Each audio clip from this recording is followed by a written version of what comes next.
समाजाला सर्वसामान्य माणसाला मूर्खात काढलं जातंय याचं ऑडिट होणार आहे की नाही, याच्यावर चर्चा कुणी करणार आहे की नाही। दोन्हीही दसरा मेळावे न्याय हक्कासाठी असतील तर मग गुन्हा गोविंदांनी राहण्यासाठी दोन्हीही नेते महाराष्ट्राच्या विकासासाठी एकत्र विचार का करत नाहीत। उद्याची विधानसभा होणार आहे, एकमेकाची जिरवणार आहेत आणि एकमेकांना पाडणार आहेत हे सगळ्याला माहिती आहे। पण पक्षाच्या राजकारणामध्ये प्रत्येक जण स्वतःचा स्वार्थ शोधणार आहे, मग ते सत्ताधारी असो किंवा विरोधक असो। समाजाचं भलं होणार आहे का?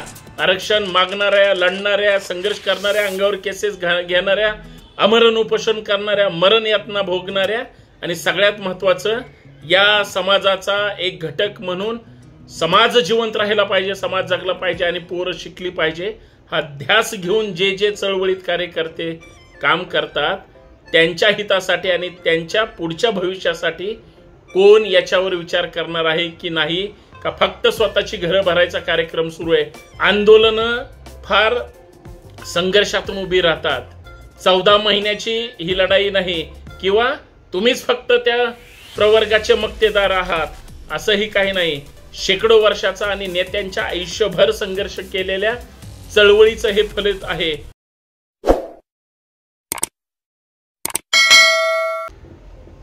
मराठा आरक्षणासाठी एकत्र आले। नारायणगडावर मनोज जरांगे पाटलांच्या नेतृत्वाखाली लाखो मराठे एकत्र आले। लाखो लोक गोळा करणं साधी गोष्ट नाही। दुसऱ्या बाजूला सावरगावामध्ये पंकजा मुंडेंच्या नेतृत्वाखाली हजारो ओबीसी बांधव त्या ठिकाणी एकत्र आले, पण ती सगळी भाजपची होती। भाजपचं गाणं तिथं सुरू होतं, पंकजा मुंडे किंवा धनंजय मुंडे आणि मग त्यांचे सगळे सहकारी हे फक्त आणि फक्त त्यांच्या पक्षाशी आणि सत्तेशी निगडीत असणारे लोक आणि त्यांनी पाळलेली काही लोक ही त्या ठिकाणी आली।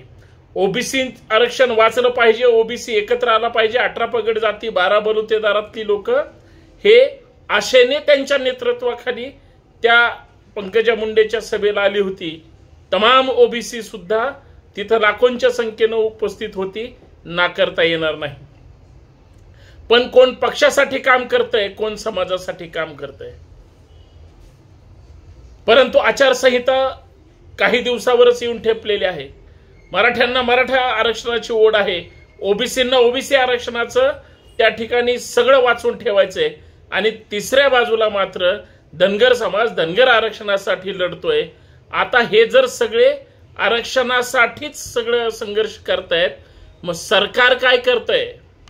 सरकार आरक्षण देणार आहे, आरक्षण लागू करणार आहे का आरक्षणाचं संरक्षण करणार आहे? शिंदे फडणवीस सरकारला किंवा अजित पवारांना मराठ्यांना पण खुश ठेवायचंय, ओबीसींना नाराज करायचं नाही। सरकारला ओबीसींना सुद्धा विश्वास द्यायचा आहे, आम्ही तुमच्या सोबत आहोत आणि धनगरांना सुद्धा गोंजारून ठेवायचंय। पण या सगळ्या ह्याच्यामध्ये सरकारने सगळ्यांना फसवलंय याच्याबद्दल कुणीही सांगायला तयार नाही।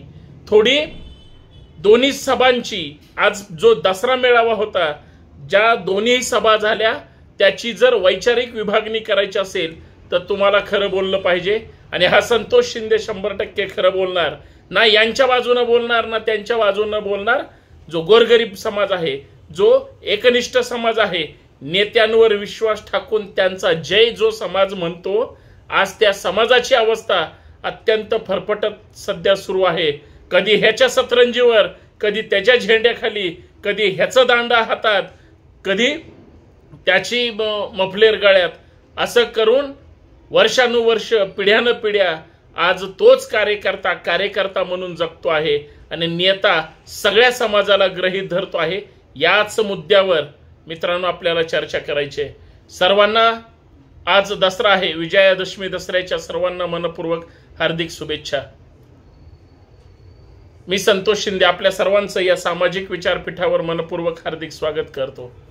आपलं हे सामाजिक विचारपीठ लाडकं यूट्यूब चॅनल असेल किंवा फेसबुक असेल, इंस्टाग्राम असेल, ज्या ज्या ठिकाणी सोशल मीडियावर तुम्ही आम्ही कनेक्ट आहोत त्या सगळ्या माझ्या बांधवांना विनंती, व्हिडिओ शेवटपर्यंत पहा, जास्तीत जास्त अजून लोकांपर्यंत पाठवा, अर्थात शेअर करा आणि सगळ्यात महत्त्वाचं तुम्ही आम्ही जोडले गेलेलं पाहिजे, तुम्ही नेत्याचा जय म्हणण्यापेक्षा खरं काय, चिकित्सा कशाची करायची, चिकित्सा विचारांची करायची, नेत्यांची करायची का चाललेल्या सगळ्या रूढी परंपरा आणि अंधश्रद्धा कर्मकांडाची करायची, त्या सगळ्या चिकित्सा करण्यासाठी सत्सक विवेक बुद्धी जागृत ठेवून तुम्हाला आम्हाला कनेक्ट राहायचंय. म्हणून जास्तीत जास्त सबस्क्राईब करा आणि जास्तीत जास्त एकमेकाच्या संपर्कात राहू. मित्रांनो, मी चर्चा करतोय आजच्या दसरा मेळाव्याची. आज 11 ऑक्टोबर 2024 साधारणतः दुपारी 12:30-1च्या दरम्यान नारायणगडावर मनोज जरांगेंच्या नेतृत्वाखाली महाराष्ट्राच्या कानाकोपऱ्यातून लाखो मराठे सहभागी झाले, दाखल झाले. सगळे रस्ते बंद होते, लोकांची प्रचंड गर्दी होती. त्यांनी जे भाषण केलंय त्या भाषणाची जर आपल्याला खरंच आत्मपरीक्षण करायचं असेल तर गेल्या 1.25 वर्षामध्ये अर्थात 12, 13, 14 महिन्यामध्ये मनोज जरांगेंनी जे काही आंदोलन त्या ठिकाणी उभं केलेलं आहे, निर्माण केलेलं आहे, मराठ्यांचा एक तंबू मसिहा म्हणून त्यांनी जे कौतुकाने नाव मिळवलेलं आहे त्या आंदोलनाचं आणि 4 वेळेस केलेल्या अमरण उपोषणाचं फलित काय जर असेल तर अजूनही मराठ्यांना शिंदे फडणवीस सरकार काहीही देऊ शकलेलं नाही. हे मी म्हणत नाही तर मनोज जरांगेंनी स्पष्ट सांगितलेलं आहे. मला एवढंच विचारायचं मनोज जरांगेंना, मग तुम्ही नवी मुंबईत जाऊन गुलाल का उधळला? शेकडो मराठ्यांनी प्राण दिले, हजारो मराठे आरक्षणाच्या आंदोलनासाठी संघर्ष करतायत. मग सरकार आणि मुख्यमंत्री मराठ्यांचे असून सुद्धा मराठा आरक्षणाचा आणि गेल्या 70 वर्षात मराठा आरक्षणाचा प्रश्न निकाली का लागला नाही? राज्यकर्ते तुमचे आहेत, सगळे नेते वेगळ्या वेगळ्या कार्यकर्त्यांचे आहेत. कार्यकर्त्यांनी आयुष्य झिजवलं नेत्याला मोठं करण्यात आणि नेत्यांनी स्वार्थ साधला दुसऱ्यांच्या भावनांच्या त्या ठिकाणी शिदोरीवर. याचा आता आत्मपरीक्षण होणार आहे की नाही? मनोज जरांगेंनी दुसरा महत्त्वाचा मुद्दा सांगितला, आचारसंहिता लागू द्या, आम्ही भूमिका घेणार आणि माझी जी भूमिका असेल, शपथ दिली, ती तुम्हाला मान्य करावी लागेल. माझ्यावर विश्वास ठेवा, मी तुमचा विश्वासघात होऊ देणार नाही. गोरगरीब मराठ्यांसाठी, मराठ्यांच्या लेकराबाळांसाठी त्याने आरक्षणाचं जे काही संघर्षाचं पाऊल उचललंय, समाजाच्या हितासाठी उचललंय. म्हणून लाखो करोडो मराठे झाडून, लक्षात ठेवा, झाडून मनोज जरांगेंच्या पाठीशी आहेत. म्हणून आंदोलन एक कलमी, एक तंबूखाली आणि एका नेतृत्वाखाली दणक्यात सुरू आहे. घाबरलेत सगळे, शिंदे, फडणवीस, पवार, सत्ताधारी असो किंवा विरोधक, सगळे मनोज जरांगेंच्या ताकदीपुढे घाबरलेत. आणि लोकसभेमध्ये जो झटका दिलाय, लोकसभेमध्ये बरे आणि भले ज्या पद्धतीनं घरी पाठवलेत लोकांना कळले आणि मराठवाड्यात ती क्रांती घडली. मनोज जरांगे पाटलांनी तिसरा महत्त्वाचा मुद्दा सांगितलाय, सरकार पाडावं लागेल, ह्यांची मस्ती जिरवावी लागेल, ह्याने आपल्याला खेळवलंय, नादवलंय किंवा आपला वापर करून घेतलाय. आता नाही, आता सगळे पक्षाचे जोडे बाजूला ठेवा. नेत्यांना सुद्धा सांगितलंय, वेगवेगळ्या पक्षांच्या आणि कार्यकर्त्यांना आणि समाजाला सुद्धा आता एकत्र होण्याची गरज आहे. आता ताकदीनं लढण्याची गरज आहे. पण चौथा किंवा 5वा महत्त्वाचा मुद्दा आहे, जाणीवपूर्वक कार्यक्रमामध्ये किंवा नंतर किंवा एकंदरीत इलेक्शनमध्ये जातीमध्ये जाणीवपूर्वक विष कालवलं जातंय, जाणीवपूर्वक जातीमध्ये वाद लावले जात आहेत, कोणतरी घाणेरडं करतंय, ते समाजावर शिक्का मारला जातोय. कधी जातीच्या कधी धर्माच्या नावावर पेटवलं जातंय. अजिबात पेटू नका. विचार करा, कोण अंगावर येत असेल त्याचा तो का करतोय ते बघा, नंतर त्याला उत्तर द्या. महत्वाच्या गोष्टी आहेत. कारण गावखेड्यामध्ये 18 पगड जातीचा 12 बलुतेदार सगळा समाज एक संघ पिढ्यानपिढ्या राहतोय, हजारो शेकडो पिढ्यापासून एकत्र आहे. आता का विभागणी करायची? हा जरांगेंचा सगळ्यात महत्वाचा मुद्दा आहे. जसं मराठ्यांना आरक्षण दिलं नाही तसंच जरांगेंनी सांगितलंय धनगरांना सुद्धा दिलेलं नाही. इतर समाजाची सुद्धा अवस्था फार चांगली आहे, अशातला काही भाग नाही. शेतकऱ्यांकडून किंवा सगळ्यांकडून टॅक्स रुपी वसूल करायचं, लाडकी बहीण म्हणून 1500 रुपये द्यायची, ही बोळवण सुद्धा मान्य नाही. हे जग जाहीर झालेलं आहे. जसं जरांगेंनी सांगितलंय तसंच ओबीसींच्या अर्थात पंकजा मुंडेंच्या नेतृत्वाखाली भाजप पुरस्कृत जो काही दसरा मेळावा झालेला आहे, तिथं मात्र त्यांच्या पक्षाचे सगळ्या समाजाचे लोक जरी आलेले असले तरी एका बीड जिल्ह्यामध्ये 2 दसरा मेळावे झाले आणि फक्त जातीच्या विद्वेषाच्या निमित्तानं एकमेकांचे कट्टर शत्रू होत आहेत, ही धोक्याची घंटा आहे। हा महाराष्ट्र छत्रपती शिवरायांचा आहे, फुलेशाह आंबेडकरांचा आहे। इकडेही चर्चा केली, तिकडेही चर्चा झाली। पंकजा मुंडेंनी सांगितलं, धनंजय मुंडेंनी सांगितलं, मेळावे घेण्याचा किंवा हिंदू धर्माचं संरक्षण करण्याचा किंवा सण साजरे करायचा प्रत्येकाचा अधिकार आहे, पण त्यांना जो पंकजा मुंडेंचा पराभव झोंबलाय तो फार जिवारी लागलेला आहे। ज्या पंकजा मुंडेंना पहिल्यांदा ह्याच धनंजय मुंडेंनी हरवलं आणि दुसऱ्यांदा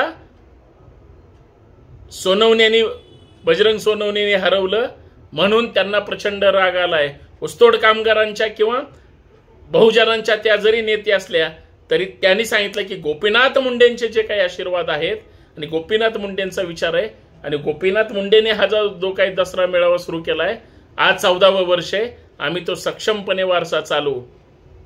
त्यांनी सांगितलंय महाराष्ट्रभर फिरणार, कोणी आरक्षण त्या ठिकाणी बळकवणार असतील तर सोडणार नाही। ह्या दोन्हीही गोष्टी मी आपल्या समोर मांडल्या। मला असं वाटतं भारतीय संविधान समजून घ्या, वाचा। सगळे भारतीय जमले होते, सगळे हिंदूंच जमले होते। जे हिंदुत्वाचं राजकारण करतात, जे हिंदुत्ववादी गप्पा मारतात आणि ज्यांना हिंदुत्वाचं काहीतरी देणं घेणं, ते लोक या जातीच्या वादामध्ये का पडत नाहीत? ते का म्हणत नाहीत तुम्ही आम्ही हिंदू आहेत, अंतर्गत वाद घालू नका? ते मात्र वाद घालण्यात यशस्वी होतात आणि शांत बसतात। इतर मराठा विरुद्ध ओबीसी, ओबीसी विरुद्ध मराठा वाद लावताय कोण? हेच राज्य करते।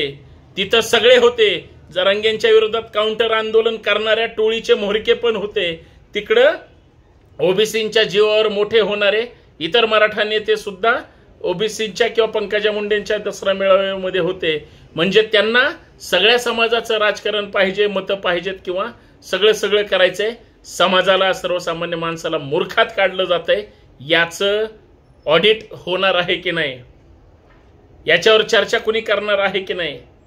दोन्हीही दसरा मेळावे न्याय हक्कासाठी असतील तर मग गुन्हा गोविंदांनी राहण्यासाठी दोन्हीही नेते महाराष्ट्राच्या विकासासाठी एकत्र विचार का करत नाहीत?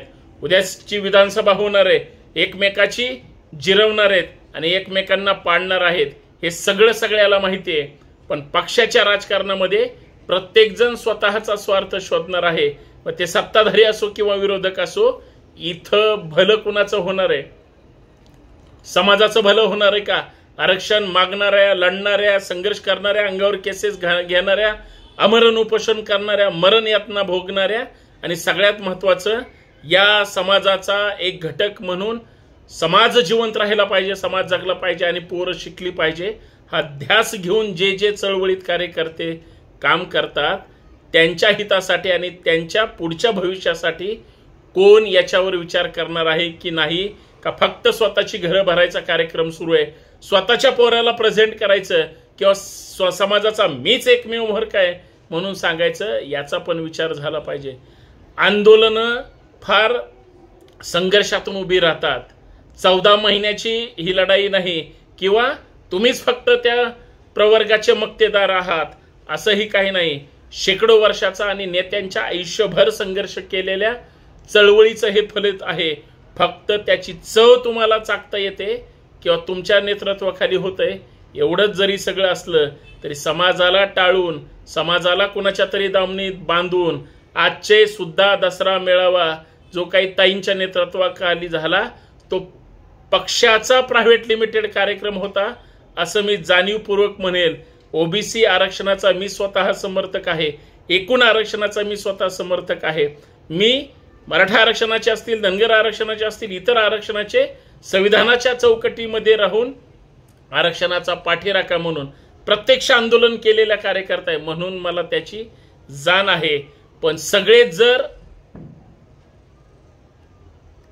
आशेवर लावून, सगळे जर लोकांना गुमराह करून, सगळेच नेते जर लोकांना ग्रहित धरून स्वतःचं राजकारण करणार असतील, स्वतःची पोळी भाजत असतील आणि जर नाही मिळालं किंवा बैठका करत असतील, गपचूप चर्चा करत असतील, रात्री अपरात्री भेटत असतील आणि सगळ्या समाजाला वेडत काढत असतील, तर मित्रांनो या सगळ्याचा विचार करा आणि समाजाच्या गोरगरिबांचा पण विचार करा. लढल्याशिवाय काहीच मिळणार नाही, पण संविधानाच्या चौकटीच्या बाहेर कोणालाच काही मिळणार नाही. त्या चौकटीत राहूनच, सगळ्यांनी एकत्र राहूनच, एकमेकाचा सन्मान करून, एकमेकांचा आदर करून, एकमेकांना एकत्र करून सोबत राहूनच संघर्ष करावा लागेल, अन्यथा काही मिळणार नाही. सगळे राजकीय नेते भूलथापांना बळी पाडून स्वतःचा क्षणिक स्वार्थ साधून तुम्हाला तसंच आंदोलन करायला लावतील. ही फसवणूक फक्त होऊ देऊ नका. म्हणून उद्याची विधानसभा अजिबात ह्या सगळ्या राजकीय पक्षाच्या नेत्यांना सुट्टी देऊ नका, एवढंच माझं म्हणणं आहे. बाकी दसरा मेळाव्यातून काय मिळालं कुणाला याचं उत्तर सापडलेलं नाही, हे माझं एका शब्दातलं निष्कर्ष आहे असं मला वाटतं. धन्यवाद. जय जिजाऊ, जय शिवराय, जय महाराष्ट्र.